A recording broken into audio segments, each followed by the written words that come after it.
Hey friends, I'm Otis Gibbs, and this is Ray Padgett. He's going to tell a story about how Leonard Cohen's Hallelujah went from obscurity to being an all-time classic. As a guy who writes about cover songs, my first book was just on sort of the history of cover songs. I wanted to do one on tribute albums, which is this weird, genre format where a bunch of different artists cover songs by Dylan or Hendrix or, whoever. And so I wanted to pick a specific tribute album that had really made an impact on someone's career, on someone's story. Tribute albums, by their nature, are fairly ephemeral. They come out, half the tracks, if you're lucky or good, sometimes none of them, and they sort of disappear into the ether. But there's this one tribute album to Leonard Cohen called I'm Your Fan that came out in 1991. And it played this fascinating role in the story of the song Hallelujah. Hallelujah, as famous as it is now, was not famous at all back in the day. Leonard Cohen releases it in the mid-'80s. We talked about Dylan's career being at a low point. His career was also at a low point. So low that his label wouldn't even release the album in America. It ended up coming out on some tiny indie that no one's ever heard of. So Hallelujah just sits there. Interestingly, the one person who sort of recognized Hallelujah as genius early on was Bob Dylan. Bob Dylan covers the song twice in 1988. They are fairly rough versions, but the fact that he's covering the song that wasn't even released in America, no one else has covered it at this point, was kind of amazing. And Leonard talked about how moving it was because he was very proud of the song. He'd worked very hard on it. It had already been out 2 years and no one cared except for Bob Dylan. However, Bob Dylan in 1988 was not making hits, so him covering Hallelujah twice in concert did not then somehow make the song famous. It remained unfamous for 3 more years. What ended up happening was John Cale of the Velvet Underground saw Leonard Cohen in concert at the Beacon Theater in the late 80s, and he was blown away by Hallelujah. He went out to try to buy it, and he couldn't buy it because he was in America at the time, and it wasn't available. But when this Leonard Cohen tribute album is being put together, he really wanted to cover the song Hallelujah. He has to, through the guy putting together the tribute album, he gets in touch with Leonard and says, hey, can you send me the lyrics? Like, I remember this amazing song you did in concert, but I can't find it. I don't know what the hell the words are. Leonard Cohen does not just fax him the lyrics on the album. He faxes him all the lyrics he had written, which were like 40 pages worth of lyrics. John Cale just gets page after page coming out of his fax machine of Hallelujah lyrics. He ends up covering the song for this tribute album using almost all entirely different lyrics than that Leonard Cohen had actually put on his album. And this tribute album is sort of the bridge that begins to make the song Hallelujah famous. And the way it does that is the tribute album is very well received. It's very cool. It's very hip. It has the Pixies on it. It has Echo and the Bunnymen on it. So like people in that world, college rock, music nerds, etc., love it.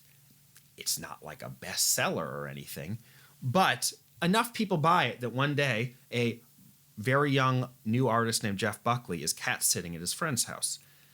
He's paging through the CDs, the records, looking for something to play. He sees this Leonard Cohen tribute album. He pulls it out. He listens to it. He hears the John Cale version of Hallelujah. He's blown away. Jeff Buckley starts covering Hallelujah using not the Leonard Cohen original lyrics, but the John Cale lyrics that he had gotten. Jeff Buckley's version of Hallelujah is finally the one, and this is almost 10 years after Leonard Cohen released it. His cover of a cover makes the song huge, makes the song what it is today. Buckley dies, it becomes even bigger. It's just this beautiful, moving people. It's a rare song that people use at their weddings and at their funerals.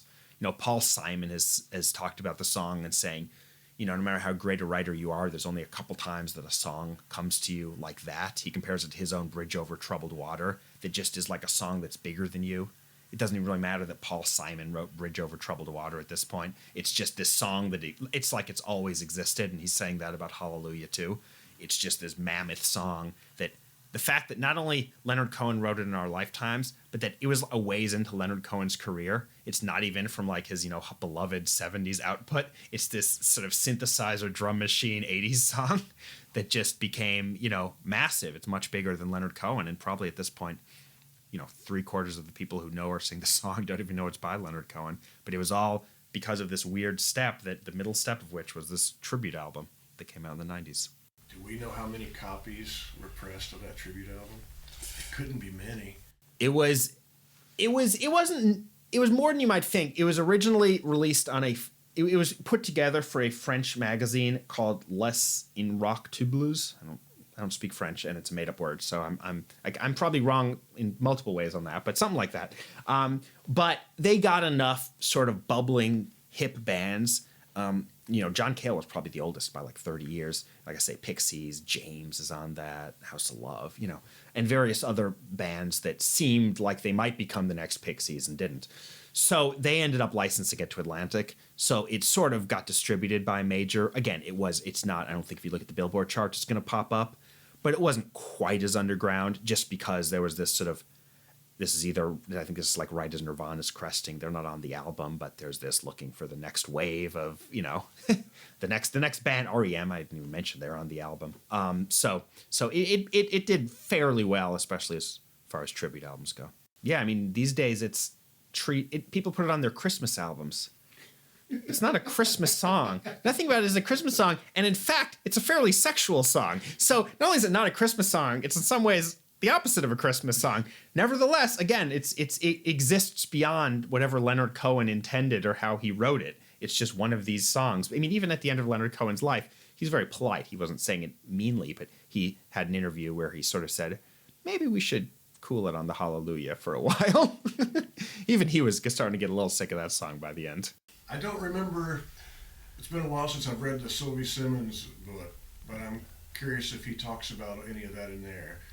I don't remember. He must. I mean, I used that book a ton for research because by the time I wrote my book after Leonard had passed, so I'm sure the two books I'd probably drawn the most were Sylvie Simmons wrote a book, and then Alan Light wrote a book about Hallelujah that I don't think Leonard did an interview for, but that's where like the Paul Simon anecdote comes from. I'm sure it's in the Sylvie Simmons book. Are there other particularly great covers of Hallelujah that the folks might be curious to listen to? Yes. The covers of Hallelujah that I have found most interesting and moving have been the instrumental ones, because it's become such a song that it's like I Will Always Love You or something, that like if you're on American Idol and you want to show off how much you can emote in your voice, that you just belt holla just at the and it's oh my god. So I have gotten sort of a little bit sick of that sort of version, but there is a guy named Delicate Steve who's like a sort of an indie rock guitarist, and when Leonard Cohen passed, there was a tribute concert at Music Hall of Williamsburg, and I lived nearby, and I went, and Delicate Steve was given the unenviable task of playing Hallelujah. So what he did was just a solo electric guitar, no vocals, but it was like, Jimi Hendrix doing the Star Spangled Banner or something, just sort of distorted, loud, just the melody. Because the thing is, the melody's amazing. People belt it so much, you sort of lose sight of that. But they released it on an album, a few years later. So I would check out the Delicate Steve version. And there's a ukulele player too named Jake Shimabukuro, who's just ukulele virtuoso, and he does an amazing instrumental version just on that tiny instrument. So those are the ones that I find myself drawn to these days.